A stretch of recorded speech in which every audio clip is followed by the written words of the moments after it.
Apply होता है और कैसे करना है इसके बारे में।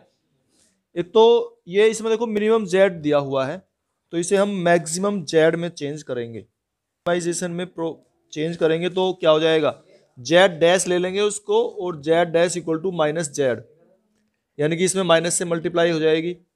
तो ये हो जाएगा हमारा -40x1 -24x2, ये तो जेड डैश हो गया। तो मिनिमाइज तो मैक्सिमाइज में करना ही करना है हमें। और इसके बी आईज जो है ना सभी पॉजिटिव में होने चाहिए, तो बी आईज तो सब पॉजिटिव में है हमारे। अच्छा, अब टू फेज मेथड कैसे अप्लाई होगा, इसमें क्यों अप्लाई होगा, क्या उसका तरीका है। इसे देखो, ये ग्रेटर देन इक्वल टू का साइन है, तो इसे अगर हम चेंज करते हैं तो ऐसे लिखेंगे, इक्वल टू में इक्वेशंस कैसे बनेंगी इसकी, 20x1 प्लस 50x2 और इक्वल टू 4800। तो इसमें हम माइनस है ना, सरप्लस वेरिएबल ऐड करना पड़ेगा, माइनस करना पड़ेगा, इसमें x3 लिखेंगे और ये -1x3, और दूसरी इक्वेशन को चेंज करेंगे तो ये जाएगा 80x1 प्लस 50x2 और इक्वल टू 7200। तो इसमें -x4 करना पड़ेगा, -1x4। और अगर हम x1 x2 की वैल्यू 0 रखते हैं तो x3 की वैल्यू माइनस में आएगी और x4 की वैल्यू माइनस में आएगी, जो नहीं आनी चाहिए। बेसिक सॉल्यूशन जो है वो माइनस में नहीं आना चाहिए। तो फिर क्या करें, तो इसके लिए हम इसमें आर्टिफिशियल वेरिएबल ऐड करते हैं, xa1 इसमें और xa2 इसमें ऐड करेंगे। इस तरीके से हम आर्टिफिशियल वेरिएबल ऐड कर लेते हैं। तो अब x3 x4 को भी 0 लेंगे तो xa1 xa2 की वैल्यू पॉजिटिव में आएगी निकल के। ठीक है, इसमें x4 है तो यहाँ पर x4 0x4 लिख लेंगे इसे कंप्लीट करने के लिए, और यहाँ x3 है तो इसे 0x3 लिखेंगे, और इसी तरीके से यहाँ पे प्लस 0xa1 लिखेंगे और यहाँ प्लस 0xa2 लिखेंगे। अच्छा, इतना तो कर लिया हमने। अब इनकी वैल्यू जब हम रखेंगे x1 x2 x3 x4 0 रखेंगे तो xa1 की वैल्यू हमारी निकल के आएगी 4800 और xa2 की वैल्यू आएगी निकल के 7200, और साथ में x1 इक्वल टू 0 है, x2 इक्वल टू 0 है, x3 इक्वल टू 0 है और x4 इक्वल टू 0 है। ये हमारा बेसिक सॉल्यूशन है। अब ये टू फेज है, मतलब दो फेज में करना है, एक फेज में नहीं निकल पाता ये। तो एक फेज में तो हम हटाते हैं आर्टिफिशियल वेरिएबल, दो फेज इसके इस तरीके से हैं, और दूसरे फेज में फिर हम सॉल्यूशन निकालते हैं। अच्छा, जब हम फर्स्ट फेज लेते हैं तो फर्स्ट फेज में जब हम टेबल बनाते हैं वो मैं बता देता हूं कि इसको पूरा करेंगे जब हम जेड डैश को फर्स्ट फेज के लिए, तो हमें इनके कोफिशिएंट, जब फर्स्ट फेज के लिए बता रहा हूं पहले मैं, इसको हम मैक्सिमम जेड डैश लिखेंगे, जेड डबल डैश। तो जो ऑब्जेक्टिव फंक्शन है इसके सबके कोफिशिएंट जो हमारे variable x1 x2 x3 x4 हैं, सभी के कोफिशिएंट हमें 0 लेने हैं। 0x1 plus 0x2 plus 0x3 और प्लस 0x4, सभी के कोफिशिएंट 0 लेने हैं फर्स्ट फेज में, और माइनस इनके कोफिशिएंट लेने हैं -1, xa1 का और xa2 का भी -1। और ये पेपर में क्वेश्चन पूछा जाता है 1 नंबर में कि जब टू फेज में हम ऑब्जेक्टिव फंक्शन बनाते हैं तो आर्टिफिशियल वेरिएबल के कोफिशिएंट्स क्या ले जाते हैं, तो -1, और जो हमारे दिए हुए थे x1 x2 इनके कोफिशिएंट ले जाते हैं 0। अच्छा, तो ये ध्यान रखना है जरूर, ये इंपॉर्टेंट क्वेश्चन है तुम्हारे लिए। अब इसकी टेबल बनाते हैं हम, ठीक है, और टेबल में हम शुरू में आर्टिफिशियल वेरिएबल ही हम वेक्टर लेंगे इसके निकालने के लिए, जो बेसिक सॉल्यूशन है, बेसिक वेरिएबल हमारे a1 a2, ठीक है ना, उन्हीं की वैल्यू निकल रही है बस, xa1 xa2।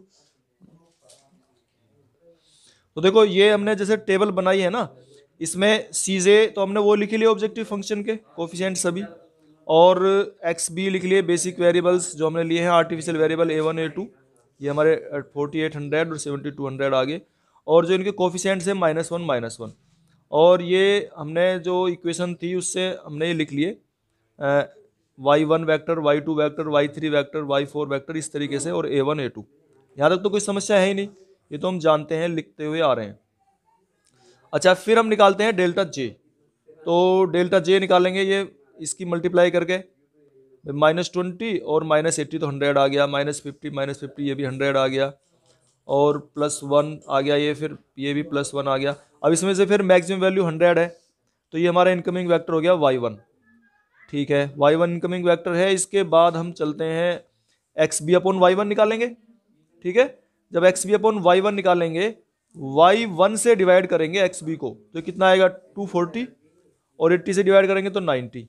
इसमें मिनिमम कितना है हमारा 90, तो ये मिनिमम है। इसको पीछे लेंगे एरो को, तो ये हमारा 80 पे इंटरसेक्ट करेंगे, यानी कि की एलिमेंट आ गया है हमारा 80।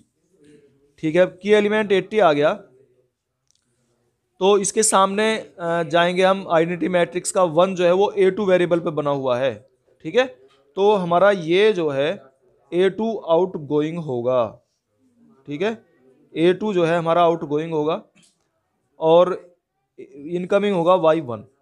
ठीक है, तो अब हम इसे 80 को डिवाइड कर देंगे 1 से, पूरी रो को, तो 80 तो 1 हो ही जाएगा, और बाकी ये 50 अपॉन 80 यानी कि 5/8 है, 0 है, -1/80 ये 0 हो गए, और 80 से इसको भी डिवाइड करा 70 200 को, तो 90 आ गया। और यहाँ हमने y1 लिख लिया A2 की जगह पे y1, और y1 का कोफिशिएंट है 0। ठीक है, ऊपर जो ऑब्जेक्टिव फंक्शन में हमारा y1 कोफिशिएंट 0 है। ठीक है, और इसके ऊपर फिर हम 0 बनाते हैं। भाई 1 है तो इसके ऊपर 0 कैसे बनाएंगे, इसमें 20 से मल्टीप्लाई करके, और 20 में से इसे माइनस करेंगे तो 0 बन जाएगा।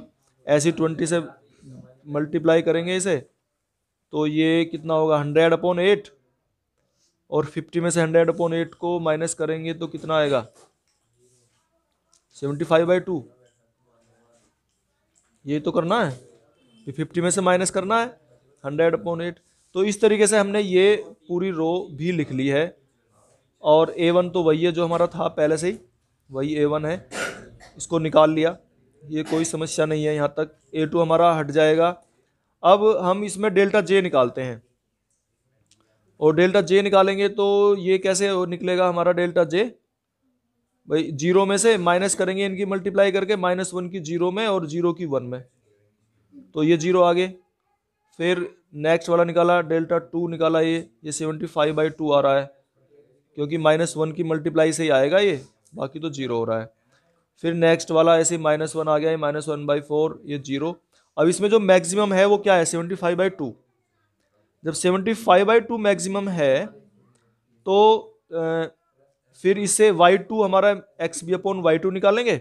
एक्स बी अपॉन y2 कितना आ गया 80, और ये आ गया 144। अब 80 मिनिमम है, तो इसको पीछे बढ़ाएंगे तो ये 75/2 की एलिमेंट आ जाएगा, और इसके साथ आइडेंटिटी मैट्रिक्स का 1 ये आ रहा है, तो हमारा A1 जो है वो आउट गोइंग वैक्टर होगा। अब ये आउट गोइंग निकल के आ गया हमारा A1, artificial variable A1 out going है। यही हमारे आउट गोइंग होने चाहिए, पहले A2 करके या A1 करके, कोई से भी करके, इनका सीरियल तो कुछ भी हो सकता है पहले A1 जाए। और इस प्रकार से हमारे A1 A2 हटने के बाद में लास्ट में हम 75/2 था, इसको 1 बनाएंगे। 1 कैसे बनाएंगे, 2/75 से मल्टीप्लाई कर देंगे पूरी रो को, है ना, तो ये 1 हो जाएगा। पूरी रो को मल्टीप्लाई कराया तो -1 वाला जो है ये भी -2/75 हो जाएगा, 1/4 1/150 हो जाएगा। ये पूरा ये 16 हो गया, और 3000 को भी जब मल्टीप्लाई करेंगे 2/75 से, तो ये 80 हो जाएगा ये। तो ये हमारी फर्स्ट। अच्छा, इसमें आउट गोइंग था हमारा A1, और इनकमिंग था हमारा y2 इनकमिंग था, और आउट गोइंग था ये हमारा। अच्छा, आगे चलते हैं। ये हम इसमें थर्ड स्टेप में आ चुके हैं, और ये y2 y1 आ गए हैं, और ये लाइन आ गई हमारी, हमने डेल्टा J निकाल लिया। अब डेल्टा J जो है ये हमारे सारे 0 0 आ रहे हैं, तो हमारे आर्टिफिशियल वेरिएबल हट चुके हैं। बस 2 फेज मेथड में यही है कि फर्स्ट फेज में हमें आर्टिफिशियल वेरिएबल हटाने होते हैं। ये डेल्टा J हमारे, अब देखो इस टेबल को यहीं रोकेंगे, ये फर्स्ट फेज हमारा समाप्त हो चुका है। अब 2 फेज में क्या करेंगे, यही जो टेबल हमारी यहाँ खत्म हुई है, इसी टेबल को एज इट इज लिखेंगे, ये ध्यान रखना है। सिर्फ चेंज क्या करेंगे वो मैं बता रहा हूं कि चेंज क्या करने हैं इसमें। अब एक तो हम जो ऑब्जेक्टिव फंक्शन है उसमें उसे वापस लिखेंगे वही जो था हमारा, -40x1 -24x2 और +0x3 +0x4। आर्टिफिशियल वेरिएबल हमारे हट ही चुके हैं। तो अब इसमें देखो सी जे हमने ये लिख लिया ऑब्जेक्टिव फंक्शन के जो कोफिशिएंट्स थे, वेरिएबल कोफिशिएंट्स, ठीक है। सी बी, अब हमारे देखो इसमें आए क्या थे, पिछली टेबल में y1 y2 आ रहे थे ना ये, तो इनके कोफिशिएंट ये वही लिखेंगे जो ऑब्जेक्टिव फंक्शन में आ रहे हैं हमारे यहाँ पे, -24 और -40। बिल्कुल इनका सीरियल चेंज नहीं करना है, इस चीज़ का ध्यान रखना है, क्योंकि टेबल पिछले वाली एज इट इज उतारनी है, वैसी की वैसी।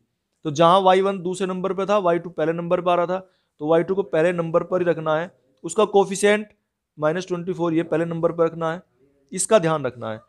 बाकी सीजे चेंज हुए हैं, टेबल में कोई चेंज नहीं है, एक तो सीजे चेंज हुए हैं, इधर सी भी चेंज हुए हैं, बस बाकी वही टेबल है सेम, उसी तरीके से ही, और कोई चेंज नहीं है इसमें। अब हम यहाँ पर भी डेल्टा जे निकालेंगे, और जब डेल्टा जे निकालेंगे तो डेल्टा जे तो ऊपर से ऐसे ही माइनस करके तो निकालते हैं, तो ये तो हमारे जीरो आ ही रहे हैं, जो आइडेंटिटी मैट्रिक्स वाले हैं तो जीरो बताया था, ये तो आने ही आने हैं जीरो। बाकी y3 के लिए निकालेंगे इस तरीके से करके हम -24 की मल्टीप्लाई -2/75 में करेंगे, और -40 की मल्टीप्लाई 1/60 में करेंगे, और इसे हम जीरो में से माइनस कर लेंगे तो 2/75 आ रहा है। और ऐसे ही करके हम फिर इसे भी निकालेंगे y4 को, ये -38/75 आ रहा है, तो प्लस वाला केवल यही है 2/75, तो ये हमारा इनकमिंग वेक्टर हो जाएगा, और ये इनकमिंग वेक्टर हो जाएगा। और फिर एक्स बी अपॉन y3 निकालेंगे, तो ये तो पहले वाला तो निगेटिव ही आ रहा है, दूसरे वाला पॉजिटिव आ रहा है 2400, तो यही मिनिमम लिया जाएगा। इसको पीछे बढ़ाते हैं तो 1/60 की एलिमेंट होगा, इसको पूरे को 60 से मल्टीप्लाई कर देंगे, तो 60 से मल्टीप्लाई पे 1 हो जाएगा, ठीक है। ये 60 से मल्टीप्लाई कर दिए हमने, 1 - 1 ये हो गया इस तरीके से, और इससे ऊपर वाले को जीरो कर लिया, -2/75 इस वाली रो को 2/75 से मल्टीप्लाई करके और ऊपर ऐड कर दिया, तो जीरो हो गए। अच्छा, ये अब इतना करने के बाद फिर हमने डेल्टा जे निकाला, और सारे डेल्टा जे जो हैं वो जीरो से कम आ रहे हैं, are less than zero, it means we stop the solution. और जब सॉल्यूशन स्टॉप यहाँ कर देंगे तो इसमें जेड डैश हम यहाँ निकाल लेंगे, जेड डैश तो इनकी मल्टीप्लाई होती है 24 की और 144 की इसकी, तो ये आ गई, और डेल्टा जे, और इसके सॉल्यूशन निकल के आए हैं क्या, x2 की वैल्यू तो कितनी है 144, और x1 इसमें है ही नहीं, तो x1 की वैल्यू 0 है, और x3 की हमें निकालनी थी नहीं, x3 था ही नहीं हमारा, तो सिर्फ ये वैल्यू निकल के आई है 144, डेल्टा जे सब लेस देन 0 है।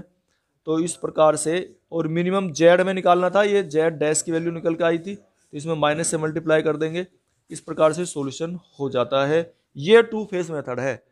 तो टू फेज में यानी कि फर्स्ट फेज में आर्टिफिशियल वेरिएबल हटाने हैं, और सेकंड फेज में फिर उसका सॉल्यूशन निकालना है, इसलिए इसे टू फेज कहते हैं।